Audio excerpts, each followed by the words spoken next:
Hello and welcome back to the Gold Newsletter. My name is Kai Hoffmann. I'm the @JR Mining Guy on Twitter and the CEO of the SOAR Financial Group. Happy New Year, everybody. Thanks so much for joining us here on this channel. Health and wealth to you in 2024. May you make some wise investment decisions in your portfolio. We're trying to help you with that a little bit, at least trying to educate, understand, and ask the right questions.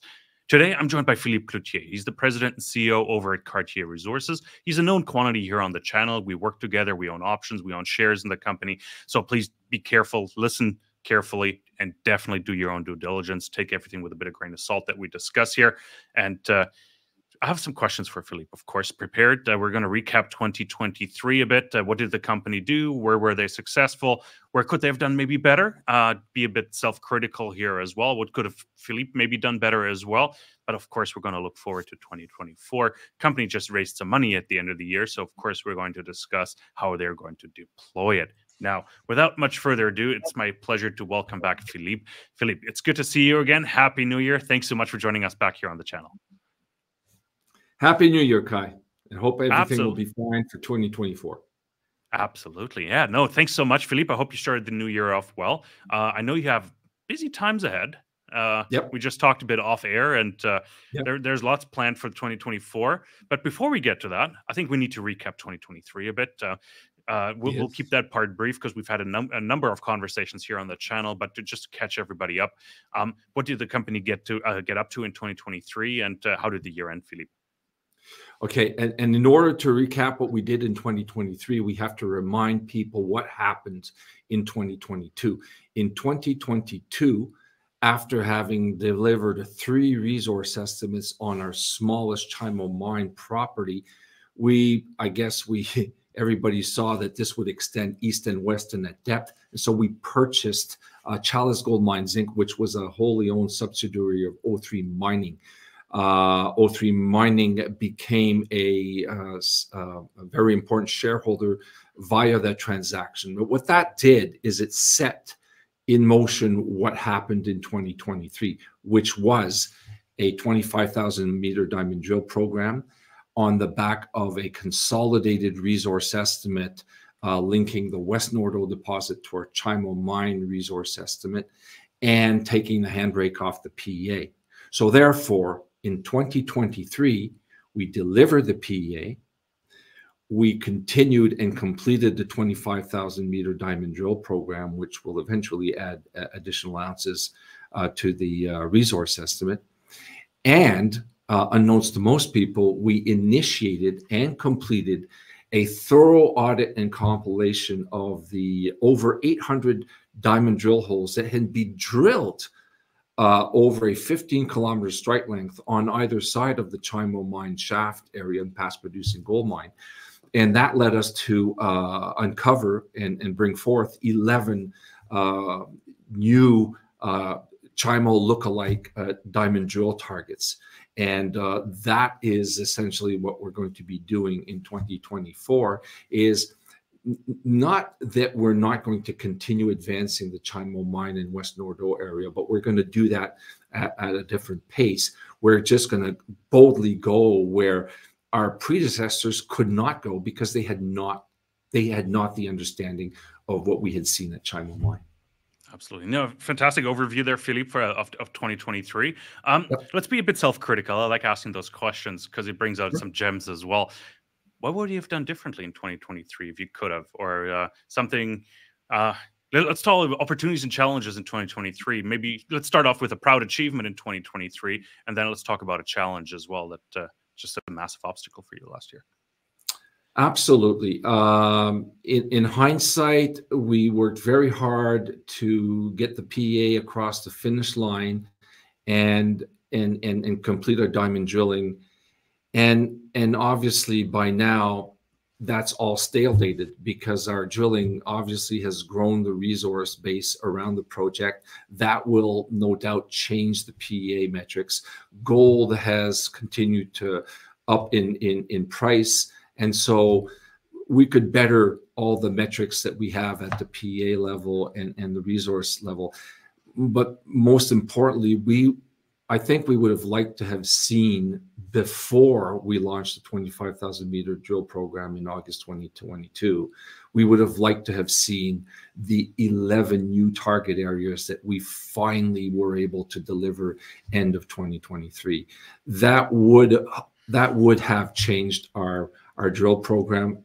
That would have brought to our investors some really high grade and new Chimo lookalike areas to explore at a much lower cost. So that's one thing we would have done differently, for sure. What's an achievement you're proud of, Philippe, last year? What's something I was like, okay, yeah, we've done okay there. We've done well. The major achievement is having realized the greater potential across that 15 kilometers. The fact that we now see that we could have 2, if not 4 more Chimos, and we're actually looking at emerging mining camps. So I think that's an achievement. I think not only us, but corporates believe in that. But then that's offset by the fact that we were overly focused on the Chimo mine asset, and it may have been perceived as being too focused on something and not, and not having, foresight to look elsewhere. But, in our defense, we could not have done that prior to mid-2023, when we finally got access and were able to review all the data that was born from the 2022 acquisition. No, I clicked away. Apologies. There we go. I was just clicking here. No, but it makes a lot of sense. Like you inherited a massive land package that you chopped through as well, and I know you're not the biggest team as well, so you have your priorities. No, we're a very small team, so we were managing a drill program.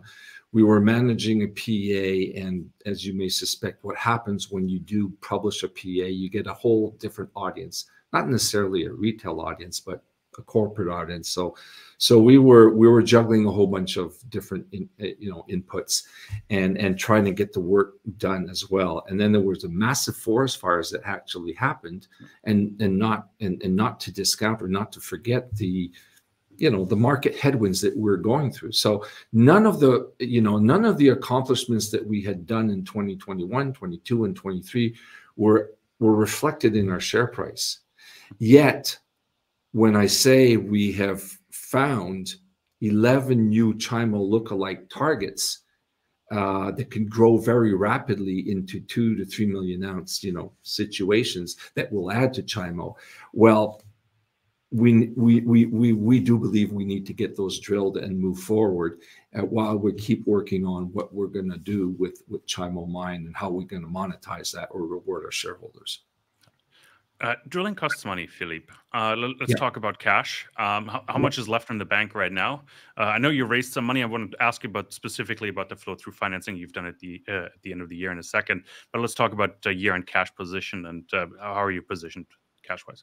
Year-end cash position starting 2024 with $4.8 million in the bank. 3 million of that is flow-through. So that's committed to exploration before December 31st, 2024. We're guarding our hard cash with a machine gun, obviously. But 2024 drilling is going to be absolutely different from what we have done previously on Chimo Mine. On the Chimo Mine project, it was deep, high precision drilling with a traditional drilling contractor and a controlled diamond drilling contractor. So it was high cost drilling, sniper type drill holes, very deep drilling. 2024 drilling is a bunch of very shallow holes on previously discovered high-grade gold showings. And so we're not prospecting with the drill, yet it's going to be high turnover, high frequency drilling, and hopefully higher frequency news flow. I'm going to table that. Sorry, apologies. It's Friday afternoon, but the drill questions here, and I want to come back to that because I want to stay on the financing part for a second. Yep. Cash position. Talk about 2024 drilling here momentarily. I hinted at it. You've done a flow through financing at the end of the year. You raised about 1.8 million, I think it was, in flow through cash, 10 cents and 11 cents. Run us through the rationale of that financing. Why did you do it at the end of the year? Well, people remember, listen, in October, November, we're trapped in a 7 to 8 cent range, and we were getting offers to finance at those levels, and that was not going to happen. And so in beginning of December, there was a window that opened where there were expressions of interest for our stock and our story, and we had said, look, we're not going to be raising at low prices of 7 or 8 cents. And so the pricing was done on a 20-day VWAP of November. And so we essentially got a 25% premium to those days. And we knew that we had a robust diamond drill program ready for, to be drilled and advanced in January, moving forward throughout 2024. And so that's why we did that $2.5 million raise in early to mid-December. Gotcha. Can you share some more information about who the buyers are? Because flow-through shares, there's a difference between charity, of course, and regular flow-through. So it's important to know who the buyers are of the flow-through shares. Do you have some additional information there for us? Yeah, well, it's your standard Toronto-based flow-through, national and Quebec flow-through funds, the Marquests of the world, the Maples of the world, and so on and so forth. That's the type of buyers in there.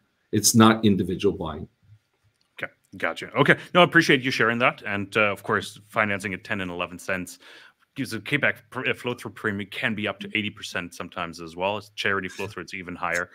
Exactly. But keep in mind, Kai, that this year, or the troubles that charity flow-through is going through this year, apparently there's been a lot of lobbying, because in 2024, the Canadian government will probably review the tax incentives at the charity flow-through level. And so for a while there, people were, buying into national and standard Quebec flow-through rather than charity flow-through. Yeah, there's some maximum tax write-offs you can adjust, you can apply, and apparently it doesn't change much for the companies, but apparently you need to find twice as many investors to take off the shares, because because of the write-offs. I'm not a tax expert, so I'm going to leave that to the experts and professionals. But there were some changes to the flow-through regime. And keep in mind that when your company is strong and you have targets, and you always have to keep moving forward. Stalling and waiting for the markets to turn is not a winning option. So I could hear the agony or the comments of people saying, "Oh, dilution again." But I mean, listen, this project is significant and it is solid.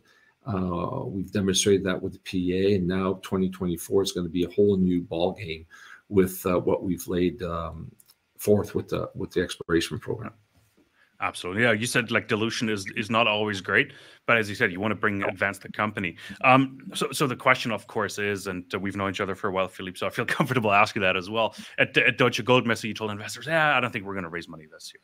And then 2 weeks later, you come out, raise capital, flow through, fortunately. So dilution was at least kept to, minimized is the word I was looking for. But the question is, what has changed in those 2 weeks that made you say, okay, I said we're not going to do it, but something must have changed where I say, okay, let's move forward. It's worth it. Yeah. Market conditions, the fact that we have an asset that's being put forth, obviously, as you may suspect from the PA, we want to monetize that asset and keep moving forward. And then we have the expanded exploration project on either side of the potential mine project that we've just built. We have to keep moving forward. And we simply felt that with moving into 2024 with simply $2 million was not a comfortable situation for us. And so we decided as a group to take the money that was on the table and bite the bullet and move forward. Fair enough. Absolutely. No, it's junior mining. Sometimes you have to take the money that's being offered to you. So, and that brings me to the drilling as well, because you must have seen something there that you say, okay, we can create value with this money. Since it's flow through, of course, it's dedicated to exploration. Because my biggest beef with the exploration sector is, especially when you raise less than $2 million, is what can you create? How much value can you create with that money? Especially hard dollars below $2 million. It's tough to create value for companies, right? So, but the 1.8 you've raised is clearly dedicated to drilling, and that brings me to what you've mentioned and touched on already early on, is you're going to start drilling here very soon. Are you going to do a lot of shallow drilling? Let's dive into some of the details here. Where are you drilling, and have you announced any of the meterage that you're going to put in? Well, we put out a press release on November 21st, where we basically outlined all the 11 targets that are east and west of the Chimo Mine asset. As most people have seen by now, these 11 targets are born from an 800 diamond drill hole database strewn across a 15-kilometer strike length along the Cadillac Fault, of which Chimo Mine project is part of.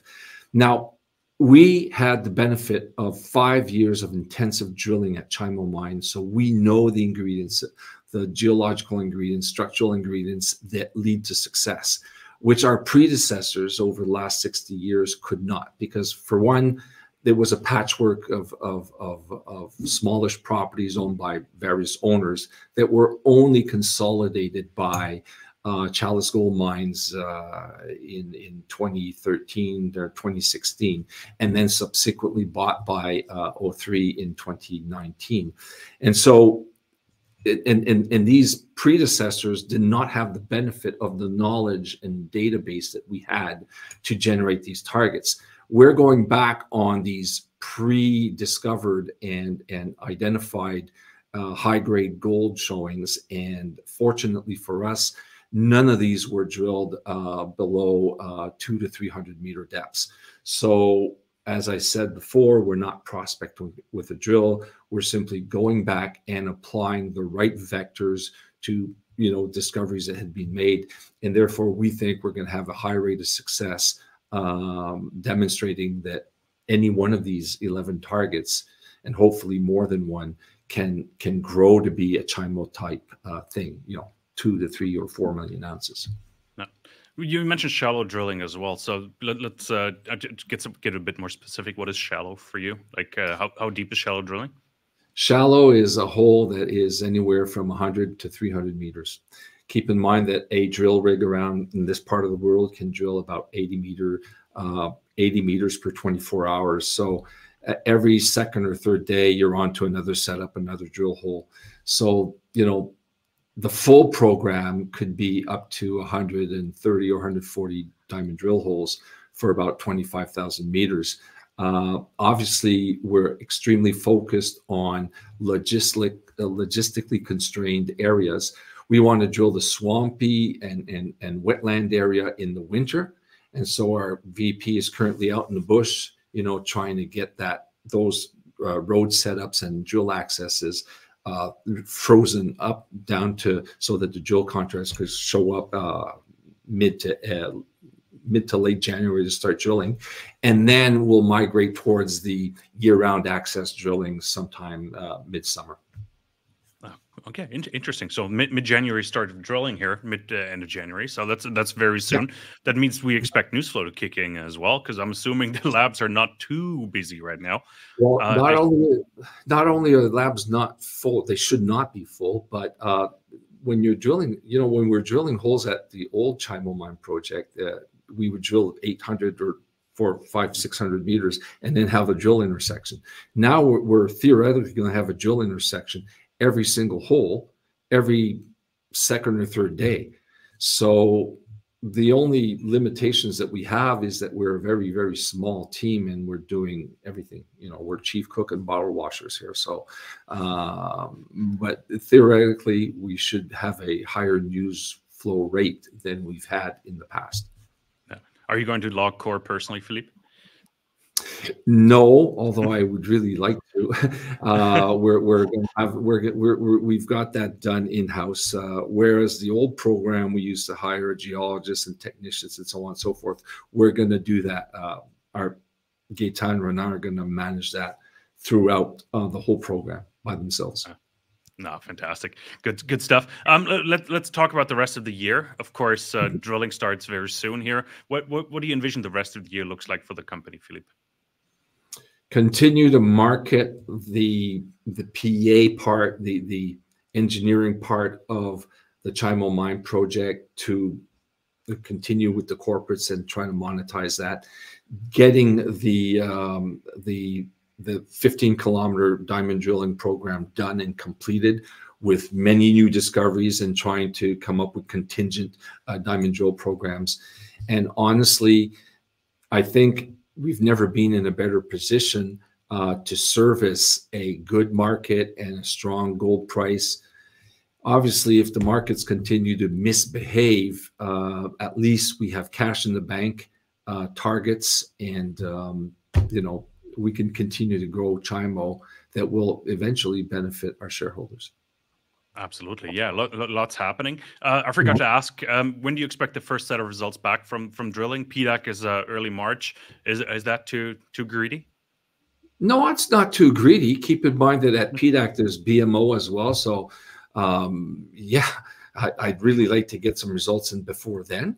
And but then again, I'm not pissing on anybody's parade, but the 1,000 juniors out there trying to bottleneck their results in for those dates. So listen, our job is to get those drill holes drilled, hit those targets, assay those targets, and produce results while we try to continue to monetize the Chimo project. Exciting times for us. Let's just hope for the best, and and hope that we finally reward our shareholders this year. You sound pretty positive and optimistic, Philippe. I like that. We've had discussions where you're a bit more gloomy as well. So yes, because we're juggling a whole bunch of things, and now we're just settling into cruise control, easy drilling, while we're also we have the Chimo mine and West Nordo deposit, well prepared to service opportunities. Fantastic. That sounds great, Philippe. Awesome. Yeah. Thank you so much for your time. Really, really a great update. Of course, lots of news releases going to come out from as soon as drilling starts. So we're really looking forward to that. We'll have you back on as often as necessary, Philippe, to discuss results or next steps.